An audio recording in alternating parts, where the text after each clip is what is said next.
சரி, லாஸ்ட் எபிசோடில் ஆரம்பமே சூப்பராக இருந்துச்சு. சூப்பர் கம்ப்யூட்டரில் ஆரம்பிச்சு. பட் என்னென்னா என்ன வேணால் நடந்திருக்கலாம்.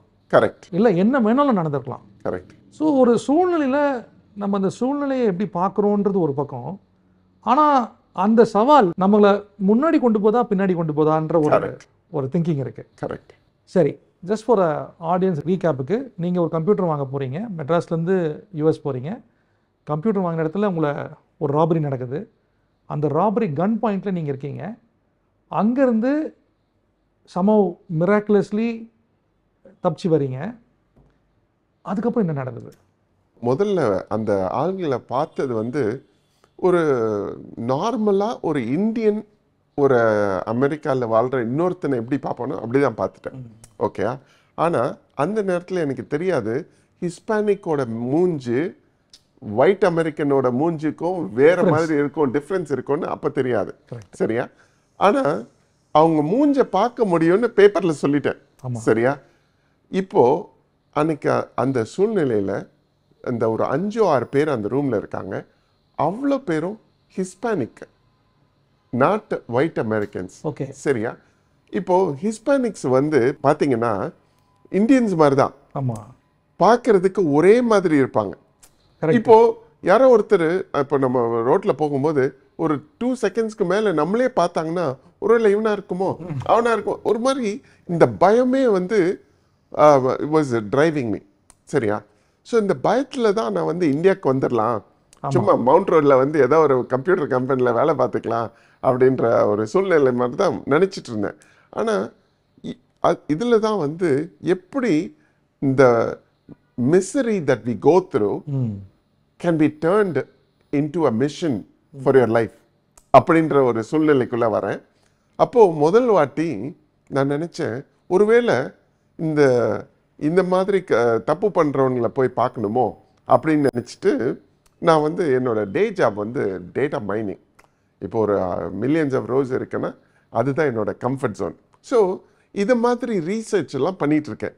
முதல்ல இவங்க யாருன்னு பார்த்தேன், கண்டுபிடிச்சிட்டேன். இவங்க ஹிஸ்பானிக்குன்னு கண்டுபிடிச்சிட்டேன். அப்புறம் I was looking to C you know என்னெல்லாம் நடக்குது, இந்த மாதிரி ஏன் இவங்க இந்த நிலைக்கு வராங்க, அது மாதிரி ஐம் ரீசர்ச்சிங் திஸ். சரியா? பின்னணிக்கு போகிறேன்.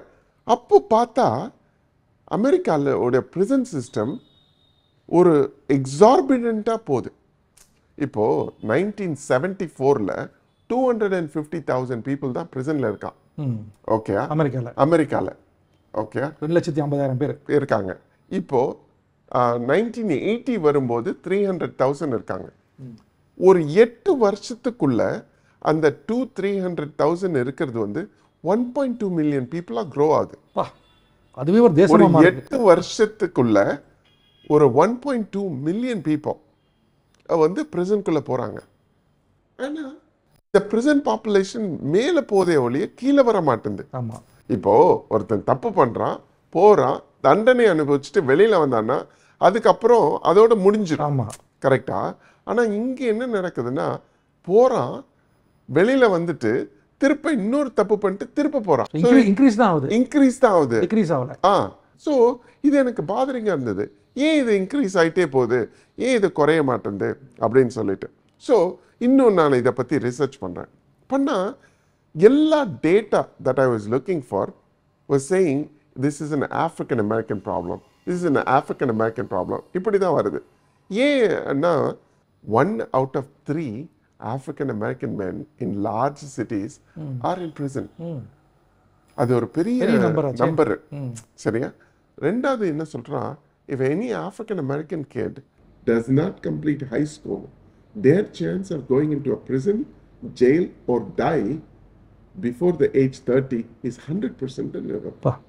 இதெல்லாம் வந்து ரொம்ப அலார்மிங் நம்பர்ஸ். அவங்கள மட்டும் பாதிக்கல, குடும்பத்தையே பாதிக்குது. சரியா? ஸோ நான் நினைச்சேன் இது ஒரு ஆப்பிரிக்கன் அமெரிக்கன் இஷ்யூ போல இருக்கு அப்படின்னு நினைச்சிட்டேன் நான். அப்புறம் பார்த்தா ஹிஸ்பானிக்ஸ் நம்மளை பிடிச்சி அந்த பயிலுங்க பண்ணாங்கல்ல, அந்த திருடினவங்க அவங்களோட கம்யூனிட்டியை எடுத்து பார்த்தோன்னா அவங்களும் ஆப்பிரிக்கன் அமெரிக்கன்ஸ் மாதிரி ஒரு பெரிய கூட்டம் பிரிசனில் இருக்காங்க. இவங்க 2 பேருமே வந்து 2/3 of prison system in America was handled by these 2 guys. So நான் பார்க்குறேன் இதில் வந்து காமனாலிட்டி ஏதோ இருக்கணும் அப்படின்னு நான் ரீசர்ச் பண்ணுறேன். இதுதான் பேட்டர்ன் மேட்சிங்கு. இந்த கம்ப்யூட்டர் சயின்ஸில் பார்க்கும்போது பேட்டர்ன் மேட்சிங் சொல்லுவாங்க. ஸோ பேட்டர்ன் மேட்ச் பண்ணும்போது I found out 8 out of 10 Hispanic moms, Latino moms that are giving birth in America are single moms. So the commonality is not the race. The commonality is not the gender. The commonality is not having fathers at home. தகப்பன் இல்லாம பிள்ளைங்க வளர்றாங்கல்ல, அதுதான் வந்து இவ்வளோ பெரிய ஒரு இது பிரச்சனைக்கு ஒரு காரணமா தெரியுது எனக்கு. இங்க ஒரு சின்ன ஒரு குறுக்கீடு சிரல். நீங்க சொல்லும் போது நீங்க பெரம்பூர்ல வந்தீங்க, தகப்பன் சொன்னீங்க, உங்க அப்பா அம்மா பத்தி நீங்க சொல்லவே இல்லை. அதை சொன்னீங்கன்னா இங்க கனெக்ட் ஆகும்னு நினைக்கிறேன் நான். நிச்சயமா. உங்க பின்னணியை சொல்லிட்டு, ஏன்னா ஒரு முக்கியமான கட்டத்துல இருக்கும். கரெக்ட். இன்னும் ஃபியூ மினிட்ஸ் தான் இருக்கு இந்த எபிசோட் முடியறதுக்கு. கரெக்ட். நீங்க அமெரிக்காவுக்கு போனது புரியுது, அந்த அந்த பேஷன் புரியுது. ஆனா அங்க போய் நீங்க ராப் ஆனது, இந்த சுச்சுவேஷன்ல இருந்து நீங்க வெளியே வந்ததும் ஒரு மாதிரி இன்ட்ரெஸ்டிங்கா இருக்கு. ஆனா இந்த சூழ்நிலையே உங்களுக்கு ரிசர்ச் பண்றதுக்கு ஒரு வாய்ப்பு வருது. கரெக்ட். பட் இப்போ உங்க பின்னணிக்கு வரேன். கண்டிப்பா. இது வந்து என்னோட வாழ்க்கையில ரொம்ப அழுத்தமா நான் அனுபவிச்ச ஒரு விஷயம் இந்த இடத்துல வந்து சேருது. எப்படின்னா, நான் வளரும்போது அப்பா இல்லாமல் தான் வளர்றேன். ஒரு 6 மாதம் எங்கள் அம்மா கல்யாணம் ஆகி நான் பிறந்து ஒரு 6 மாதத்தில் அப்பா விட்டுட்டு போயிடுறாங்க. அப்பா விட்டுட்டு போயிடுறாங்க. ஆமாம். அம்மா வந்து எடுத்து இது வளர்க்குறாங்க. வந்து பெரம்பூர்ல நடக்குது. பெரம்பூர்ல கிடையாது. அப்போ நாங்கள் ராயபுரம் பக்கம் இருக்கோம். ராயபுரத்தில் இருக்கீங்க. ஆமாம். ஸோ நான் அங்கே என்ன ஆகுது, அம்மா வந்து என்னை வந்து என் மாமா வீட்டுக்கு கூட்டிகிட்டு வராங்க, செல்வராஜ்னு. ஸோ அவங்க வீட்டில் தான் நான் வளர்றேன். சரியா? நான் வளரும்போது எல்லாரும் வந்து போய் வெளியிலலாம் நம்ம போய் இப்போ பேசும்போதில்ல, ரொம்ப சாதாரண கேள்வி தான், உங்கள் அப்பா என்ன பண்ணுறாரு? ஆமாம். கரெக்டா? நம்ம எங்கே போனாலும் கேட்பாங்க, அப்பா என்ன பண்ணுறாங்க? People don't realize that was a soul crushing question for me. அந்த கேள்விக்கு பதில் எனக்கு தெரியாது. அந்த கேள்விக்கு நான் போய் சொல்லணும். ஏன்னா எல்லாருக்கும் என்னோட நிலைமை என்னன்னு போய் சொல்ல முடியாது. இந்த பார்க்குற ஆடியன்ஸ்க்கு கூட அதே மாதிரி தான். சில வேளையில் வந்து நமக்கு உள்ள நடக்கிற ஒரு விஷயத்த எல்லார்கிட்டையும் போய் நம்ம ஷேர் பண்ண முடியாது. ஓகே. ஸோ இங்கே என்ன ஆகுது, தகப்பன் இல்லாத பிள்ளைங்க வந்து தப்பு பண்ணுறாங்கன்னு சொல்கிறேன் அமெரிக்காவில். ஓகேயா? இந்த கேள்வி இருக்குல்ல, உங்கள் அப்பா என்ன பண்ணுறாங்க, இதே கேள்வி அந்த பிள்ளைங்கள்ட்ட கேட்டால் அந்த பிள்ளைங்களுக்கு ஆன்சர் கிடையாது. கரெக்டா? எங்கள் அப்பா வந்து பெரிய பிரிசனில் இருக்காரு, எங்கள் அப்பா வந்து ஜெயிலில் இருக்காரு அப்படின்லாம் சொல்ல முடியாது. ஏன்னா இட்ஸ் அ ஷேம்ஃபுல் ஆக்ட். சொன்னால் இவங்கள ஒதுக்கிடுவாங்க. இல்லை, ஷேம். நமக்குமே ஒரு ஷேம் இருக்குல்ல. கரெக்ட். அந்த ஷேம் வந்து என் வாழ்க்கையில் அது கனெக்ட் ஆகுது. கரெக்டா? ஸோ இப்போ வந்து என்ன ஆகுது, நான் இந்த பிள்ளைங்களை வச்சு பார்க்கும்போது I was seeing myself in them. சரியா? ஸோ நான் வந்து இதை வந்து இங்கேருந்து எடுத்துகிட்டு போகிறதுக்கு முன்னாடி என்னுடைய வாழ்க்கையில் இன்னொரு நபரை பற்றி சொன்னேன். எங்கள் மாமா செல்வராஜ்னு சொல்லிட்டு, அவங்க திருநெல்வேலி பக்கம் கலியாவூர்னு ஒரு ஊர்லேருந்து வராங்க.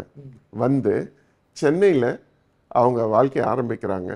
தாசில்தாராக ஆகிறாங்க, டிப்டி கலெக்டர் ஆகிறாங்க. கலெக்டர் ஆகக்கூடிய நிலைமை வர வரைக்கும் அவங்க ஒர்க் பண்ணி மேலே வராங்க. ஆனால் கடைசி வரைக்கும் ஒரு சொந்த வீடு கூட இல்லாமல் வாடகை வீட்டில் வாழ்கிறாங்க. ஆனால் அவங்க வாழும்போது என்ன மாதிரி பிள்ளைங்களை நிறைய பேர் அவங்க வீட்டில் வளர்த்து விட்டாங்க. சரியா? அவங்களோட பாதிப்பு எனக்குள்ள இன்றைக்கும் இருக்குது. அவங்க செஞ்ச காரியம், அவங்க சொல்கிற விஷயம்லாம் இருக்குல்ல, அதே மாதிரி அந்த பாதிப்பு எனக்கு இன்னுமே நிறையா இருக்குது. ஸோ என்னோட வாழ்க்கையில் அவங்க வந்து ஒரு இம்பார்ட்டண்ட்டான பர்சனாலிட்டி, இம்பேக்ட் கிரியேட்டர். ஆமாம், நிச்சயமாக. சரியா? நான் என்ன யோசிக்கிறேன்னா, என் வாழ்க்கையில் செல்வராஜ்னு ஒரு மனுஷன் வந்த மாதிரி இந்த பிள்ளைங்க வாழ்க்கையில் செல்வராஜ் இல்லாததுனால தானே இவங்க தப்பு பண்ணுறாங்க. என் வாழ்க்கையில் செல்வராஜ்னு ஒரு மனுஷன் இருந்ததுனால தான் நான் படித்து இவ்வளோ தூரம் வரேன். இவங்களுக்கு இல்லையேன்ற ஒரு பரிதவிப்பு எனக்கு தெரியுது. அவங்க என்ன மிஸ் பண்ணுறாங்கன்னு எனக்கு தெரியுது. சரியா? ஸோ இப்போ இந்த சூழ்நிலையை நான் எப்படி அங்கே கொண்டு போய் சேர்க்கணும்னு நினைக்கிறதுக்குள்ள இந்த செல்வராஜ்ன்ற மனுஷன் இறந்து போயிடுறாங்க. இங்கே சென்னையில் இறந்து போயிடுறாங்க.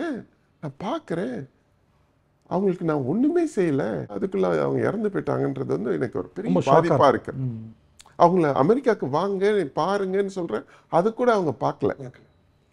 ஸோ அப்போ நான் நினச்சேன், ஒருவேளை ஒரு 2 பிள்ளைய அந்த வேர்ல்டு விஷனில் எடுத்து இந்தியாவில் வளர்த்துட்டோன்னா வளர்க்கலாம் அப்படின்னு யோசிக்கிறேன். அப்போ நான் யோசித்து பார்த்தேன், அந்த மாமாவோட வாழ்க்கையில் வந்து அவங்க எனக்கு மட்டும் இல்லை, என்ன மாதிரி நிறைய பேருக்கு உதவி செஞ்சுருக்காங்க. ஆனால் யாருமே அவங்களுக்கு திருப்பி உதவி செய்யணுன்ற நிலைமைக்கு அவங்க உள்ள. ஸோ அந்த ஸ்பிரிட் எனக்கு ரொம்ப பிடிச்சிருந்தது. இப்போ வந்து நம்ம ஒருத்தருக்கு உதவி செய்கிறோன்னா அந்த உதவியிலேருந்து எனக்கு என்ன பலன் தான் நம்ம நினைப்போம் இல்லை. ஆனால் யார்கிட்ட இருந்து ஒரு பலனே எதிர்பார்க்காம போயிட்ட ஒரு மனுஷனுடைய வாழ்க்கையை பார்த்து நான் பாதிக்கப்படுறேன். அப்போ நான் யோசிக்கிறேன், இதை எப்படி அந்த ஸ்பிரிட்டை நான் எப்படி அலைவாக வச்சுக்கிறது, கேட்ச் பண்ணுறதுன்னு. இன்னும் 1 minute தான் இருக்குது இப்போ சிறில். முக்கியமாக வந்து இது நம்ம பிரேக் த சைக்கிள்னு பேசிகிட்டு இருக்கோம். இப்போ நீங்கள் சொன்ன கதையிலேருந்து இது 2வது பதிவு. முதல் பதிவில் நீங்கள் வந்து உங்களை கன் பாயிண்டில் சூப்பர் கம்ப்யூட்டரில் நீங்கள் ஒரு கனெக்ட் ஆகிறீங்க. வாழ்க்கையே கூட போயிருக்கலாம், ஆனால் ஏதோ ஒரு காரணத்துக்கு கடவுள் உங்களை காப்பாற்றுறாரு. அங்கேருந்து கனெக்ட் ஆகி நீங்கள் வந்து இந்த உங்களை கேப்சர் பண்ணவங்கள இல்லை இதை திருடினதை நீங்கள் தான் ஐடென்டிஃபை பண்ணுவீங்கன்னு சொல்லி நீங்கள் பண்ணும்போது ரிசர்ச் பண்ணுறீங்க. ரிசர்ச் பண்ணதில் நீங்கள் பார்த்தா பின்னணி இப்படி இருக்குது, தகப்பன் வருது. இப்போ அந்த தகப்பனை பற்றி காக்கும்போது தகப்பன் இல்லாதனால இல்லை தகப்பன் இருக்காரு ஜெயிலில் இருக்காரு அப்படின்றதுனால இவ்வளோ தாக்கம் வருது. உங்கள் வாழ்க்கை வந்து எப்படி கனெக்ட் ஆகுதுன்னா, உங்கள் வாழ்க்கையில் உங்கள் தகப்பன் 6 மாதத்துலேயே பிறந்து நீங்கள் 6 மாதத்துலேயே ஒரு தகப்பனை இல்லாத ஒரு நிலை. அப்புறம் இந்த உங்கள் மாமா பற்றி சொன்னீங்க. இந்த எபிசோட் முடிய போகுது. செக்மெண்ட் 3 நம்ம நிறைய பேச போகிறோம். இதில் என்ன டேக்அவே? என்னுடைய டேக்அவே என்னென்னா, இப்போது நிறைய வாட்டி நம்ம மற்றவங்களுக்கு உதவி செய்யும்போது ஒரு ஆல்வேஸ் தேர் இஸ் இது எக்ஸ்பெக்டேஷன் ஹெல்ப் ஹிம். இல்லை அவங்க நமக்கு வந்து ஏதாவது செய்யலைன்னா உடனே நமக்கு அதை பாதிப்பா இருக்கு. we get hurt. ஐயோ நான் அவனுக்கு அதை செஞ்சேன், அவன் எனக்கு இதை ஒண்ணுமே செய்யாம அந்த பாதிப்பு. ஆனா எனக்கு எந்த எதிர்பார்ப்புமே இல்லாம ஒருத்தருக்கு நான் உதவி செஞ்சுட்டு வந்துட்டேன்னா எனக்கு அந்த பாதிப்பு இருக்காதுன்னு நினைக்கிறேன். ஸோ இதை பார்க்குறவங்களுக்கு அதுதான் நான் சொல்ல வரேன். நம்ம யாருக்காவது ஏதாவது உதவி செய்யறோம்னா எந்த எதிர்பார்ப்புமே இல்லாம செஞ்சுட்டோம்னு வச்சுக்கோங்களேன், it will be only a pay it forward. I don't need to expect. You give and you take என்ற கான்செப்ட்ல இன்னைக்கு ஏன்னா ஒரு செல்ஃபிஷான ஒரு உலகத்தில் இருக்கும். எது பண்ணாலும் ஏன் இவருக்கு உதவி செய்யணும் அப்படின்லாம் யோசிக்கிறாங்க. கரெக்ட். ஆனால் எனக்கு எதுவுமே அவன் கொடுக்காட்டி பரவாயில்ல, ஆனால் நான் இன்னும் உதவி செய்வேன், நான் உண்மையா இருப்பேன், நான் செய்கிற வேலையில் நான் உண்மையா இருப்பேன். கரெக்ட் அப்படின்ற ஒரு டேக்அவே நீங்கள் சொல்கிறீங்க. தொடர்ந்து பேசுவோம். we are talking about break the cycle. இல்லை அந்த தலைப்பே இன்ட்ரெஸ்டிங்காக இருக்குது. 3வது செக்மெண்ட்டுக்காக வெயிட் பண்ணிட்டு இருக்கேன். Let's keep talking. Thank you.